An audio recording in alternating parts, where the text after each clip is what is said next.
Hello, everybody. I hope you are great. I hope you are doing well. This is the Hello Video Podcast, and my name is Reza. If you're watching us for the first time, we are making video podcasts with people from all around the world. And recently, we have created a new playlist for interviewing with software engineers. And today, we have a great guest, a senior software engineer from Ukraine. Okay, what's your name? My name is Maksym hi everyone.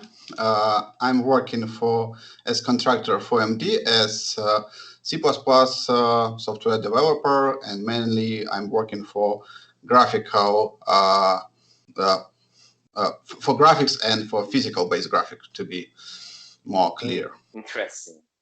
Where are you originally from? I'm originally located in Kiev, Ukraine. Okay.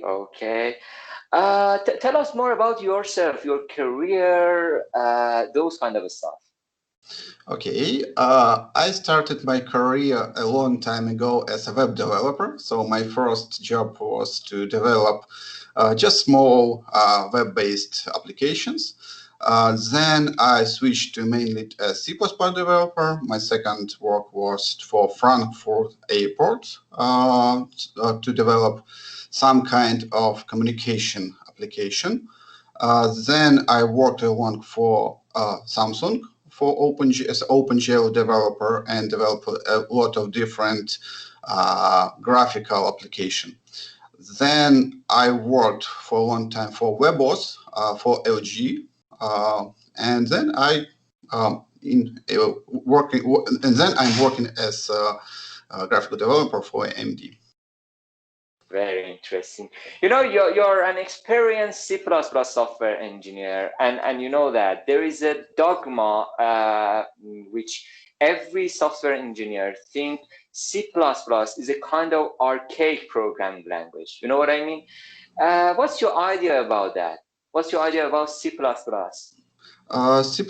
is language that mainly focused on performance. So if as developer or company has choice on which language and which tool they want to use, then C++ is a tool where developers need a lot of performance and at the same time do not suffer as assembly to write low-level code. Yes.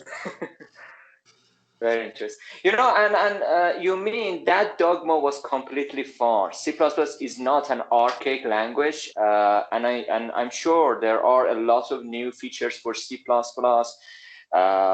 which you can find in any other high-level languages. It's really great. How many years ago did you write your first Hello World program? I think more than 10 years ago. Very interesting. And it was in C++ or? Yes. My first C++, my first Hello World was on C++, because I had only one book. It was from C++, and I just took it and I want to program. I want to write some program. I opened maybe 10 page. It was in 10 page. It was, I can remember, Borland C++ it named for MS-DOS. I found this compiler. I wrote my first program, and it was on C++. Yes, very interesting. Tell us about high technology software companies in your country. How many software companies are there in your country? A lot of software companies, high-tech companies situated in country. Most of companies placed as outsourcing. So a lot of developers working as outsourcers for AMD, for Hewlett Packard, for Samsung, for a lot of. Even I know some time ago, guys worked for Ring. Maybe you know such company that Amazon bought some time ago. So A lot of as outsourcing and a lot of even placed as main offices here in Ukraine. I know even some companies that like Ubisoft, they have even office here in Ukraine. Not even like outsourcing, but their office here. It sounds great. It sounds really great. Okay, you're an open source software developer. What kind of open source projects have you ever contributed? I'm one of supporter for Gentoo. So I help to fix bugs or provide new recipes for Gentoo Linux. Also, a lot of different open sources, just some kind of bug fixes like libvirt, like I can remember. Uh, some time ago it was WebOS, so we contribute a lot of when I worked in LG.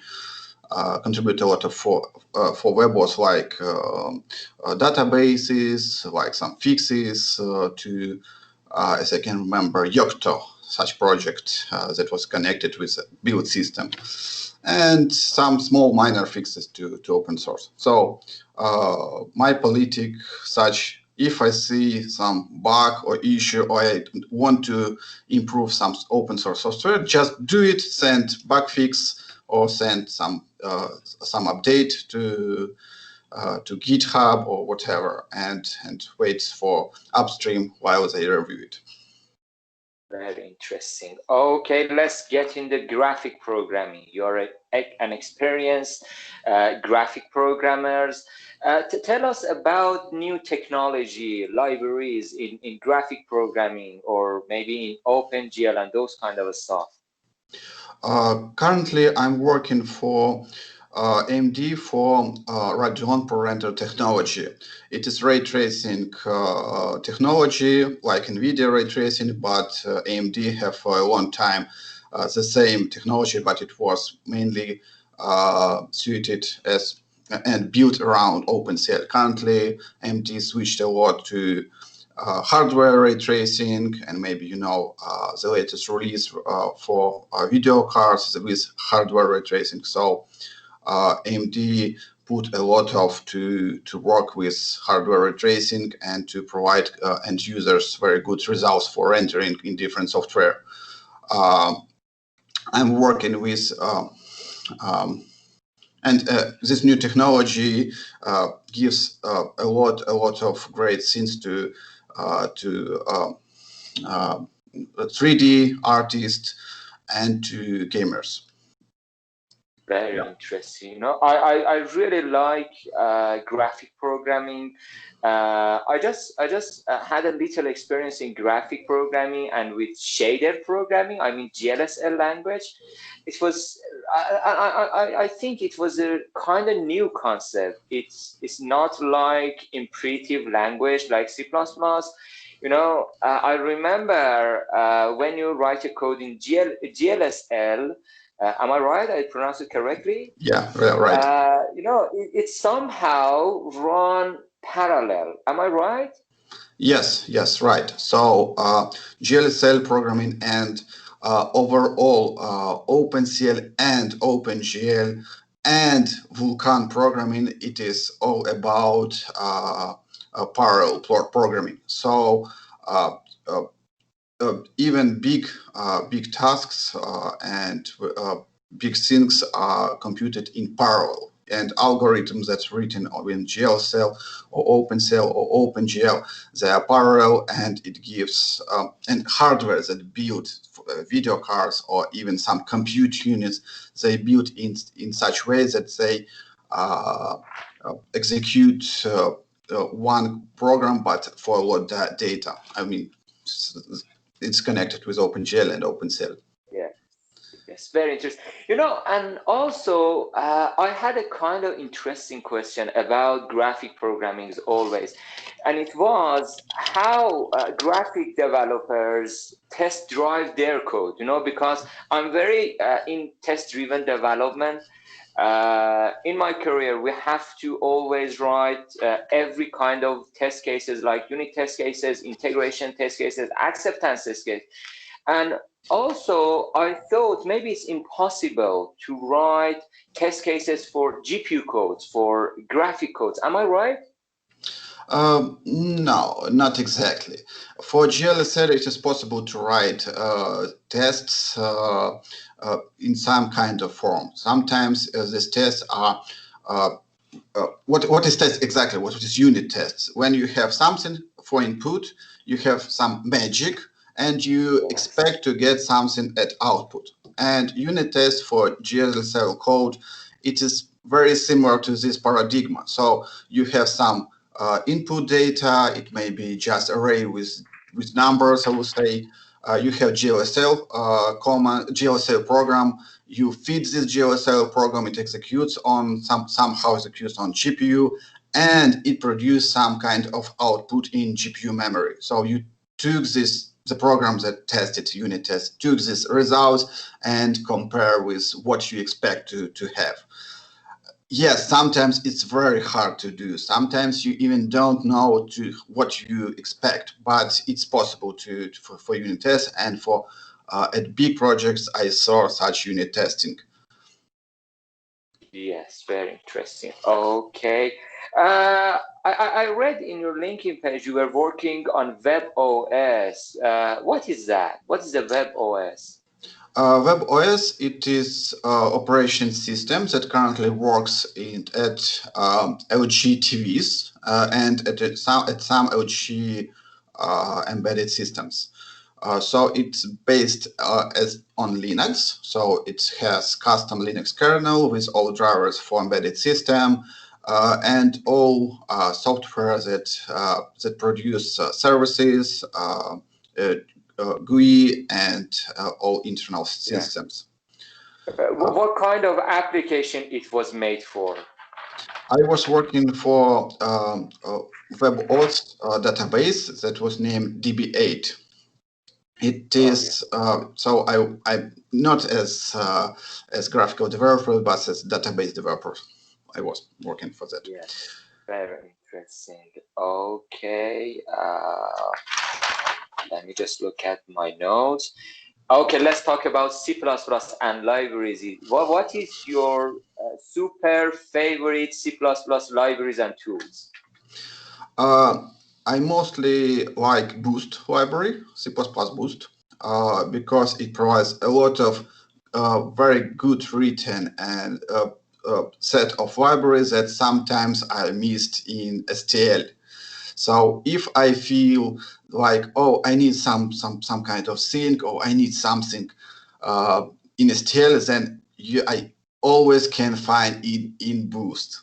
And as you know, a lot of libraries from Boost, and sometimes they migrate to C++ STL. So my favorite library, Boost, and it's really great. Interesting. You know, Uh, I think Boost has not that much algorithms for GPU programming. Am I right?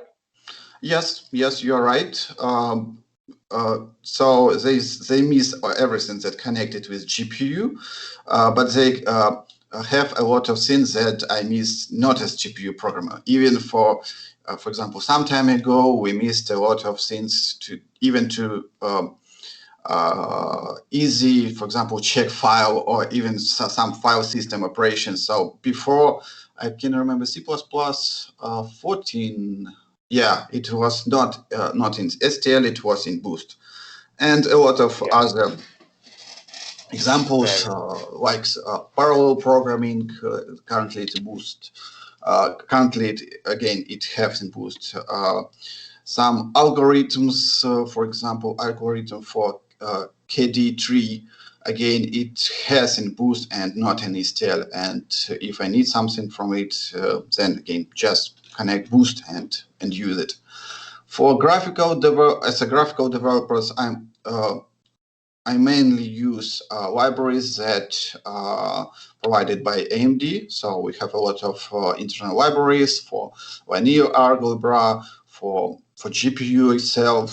So I just took it, find API what I need, feed it with correct data, and I get this compute on GPU. So we just use a lot of internal things. Yes. AMD libraries, AMD is very good with open source. They provide a lot of these libraries to open source, so users, and other developers as me just can go to GitHub, GPU Open, and they will find maybe, I will say, most of our libraries that we use internally. Yes, very interesting. Yeah. How about ID? What is your most favorite ID? Uh, I used Visual Studio with VS Vim plugin when I code for commercial project for MD. So because again it on Windows. If I used Linux, so I just used Vim with some tweaks and plugins like You Complete Me. Very interesting. Okay, let's talk about learning resources. How did you learn C++ and graphic programming? Did you start with books or tutorial videos? I started for C++. I started with books. My first big book was Björn Stroustrup, and it was and it was joke from a local server of books. When I was very small and little boy, I came to local store and say I want to learn C++, and this guy was smiling and gave me Strauss book. I didn't know that it was very hard to read. Yes. And in 1 year, I read all this book, and it really. I did not understand some things from this book yet, but it was great. Then a lot of practice, a lot of googling, and again reading C++. I was read a lot of books, like for example, another book is parallel programming on C++. Again, it's great, and and and yes, and also I would add CPP-Con. So now it is very popular, and all new features and talks and even some ideas. It is from CPP-Con. It's really great. As graphical developer, sorry. Yes. Keep going. Yeah, as a graphical developer, it is some online learning courses. As you can remember, learnopengl.com, and such things. And for physical based rendering, it is a book and that currently available online. Physical based rendering. It has such name. I will even show for. Yes. I have a paper version of it. Here it is. Very interesting. Yeah, so you see it's fat. Yeah. In GPU programming, I think there is a difference between 3D rendering and 3D visualization. Am I right? I just heard about that. 3D rendering and 3D visualization. I heard of in gaming, in game producing, in game programming, they don't use 3D rendering. They just create 3D faces. Am I right? But when developers create an object which has something inside it, they use 3D rendering techniques. Am I right? I don't have that much information about that. I'm not sure what you're talking exactly. Yeah. So I can just explain how it works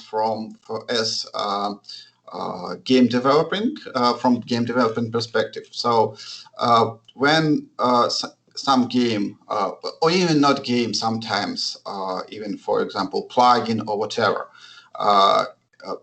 It's written from two perspectives. One perspective, and it is some kind of engine or some kind of platform that another developers will use. For example, in gaming developer, it will be some engine like Unreal Engine or Unity, or even some self-written code. Again, it is some platform that will take all responsibilities for hardware. It will take all responsibility for initialization, for data structs, for for parallel programming. Again, it is some kind of platform. And another thing and another developer that will write business logic or game itself.